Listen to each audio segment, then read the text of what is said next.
Hoy, en Líderes Mexicanos, conoceremos a Alejandro Martí, presidente y director general de Grupo Martí. Conversaremos con él y nos contará sus anécdotas desde pequeño, su experiencia con Grupo Martí y su creatividad y éxito en la formación de Sport City. También, en Líderes Mexicanos, nos adentraremos en el mundo del hedonismo desde una perspectiva distinta. Conoceremos el modelaje desde atrás, tras bambalinas, en backstage. Contemplaremos a cientos de mujeres hermosas momentos antes de salir a la pasarela, sus risas, sus nervios, para finalmente culminar con lo ansiosamente esperado, el ritual de la pasarela.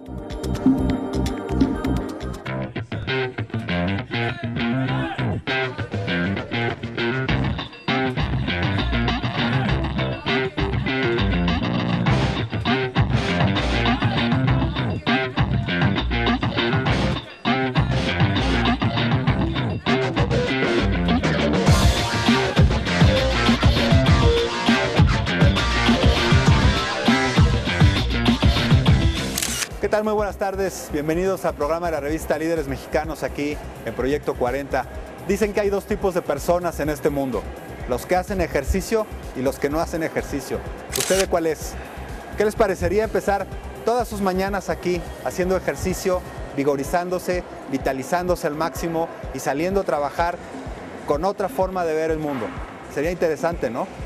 Sin lugar a dudas, esta cadena de clubs que se llama Sport City ha revolucionado la forma para muchos mexicanos de hacer ejercicio. El fundador de estas cadenas es un hombre muy interesante, es un gran empresario que se llama Alejandro Martí. Y justamente con él es el programa de esta semana. ¿Qué les parece si vamos a verlo? Es presidente y director general de Grupo Martí. Desde niño le fascinó la industria de los artículos deportivos. Su abuelo y su padre le enseñaron el negocio.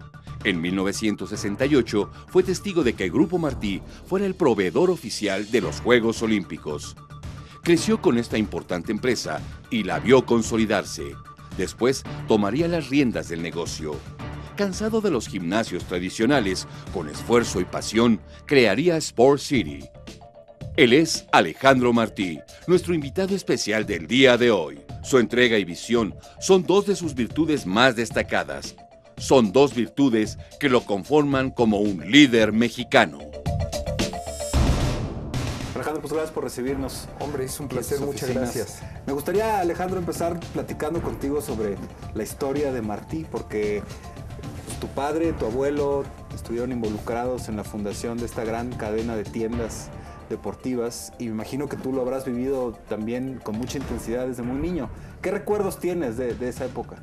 Bueno, mira, finalmente el recuerdo más importante que yo tengo era el sistema, cómo se vendían los artículos deportivos hace, te diría, por ahí del 1958, cuando yo tenía ya un poquito de conciencia de lo que eran las tiendas de deportes. Tendría yo 7, 8 años. Ajá. Y como tú recordarás, el sistema de educación antigua era que los niños en las vacaciones se iban a trabajar a las tiendas o a las fábricas.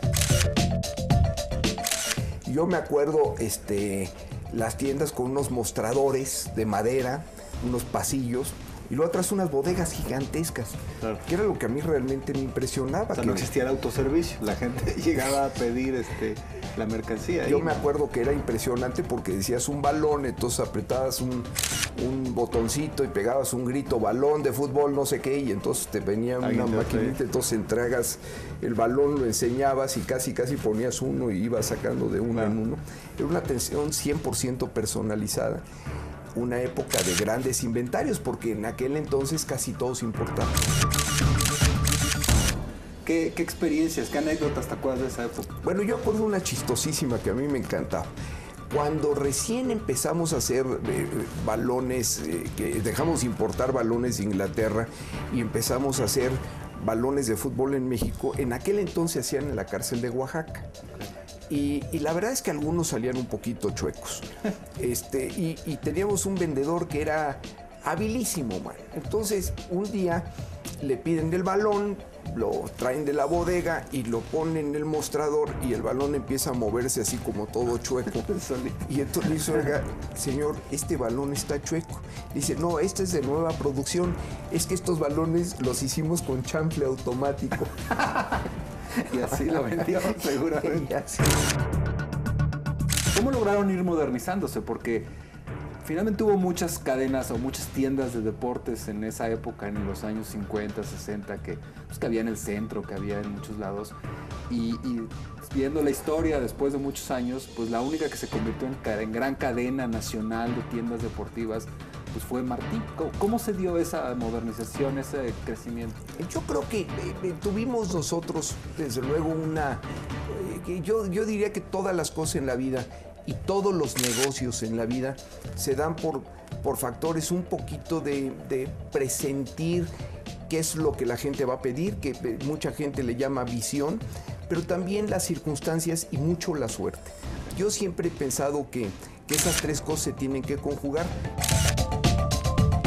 Yo me acuerdo que por ahí de 1967, el Comité Olímpico Mexicano, para preparar las Olimpiadas, circuló a todas las tiendas de deportes del país una serie de listas con una serie de artículos deportivos que requerían para las Olimpiadas que nadie conocía.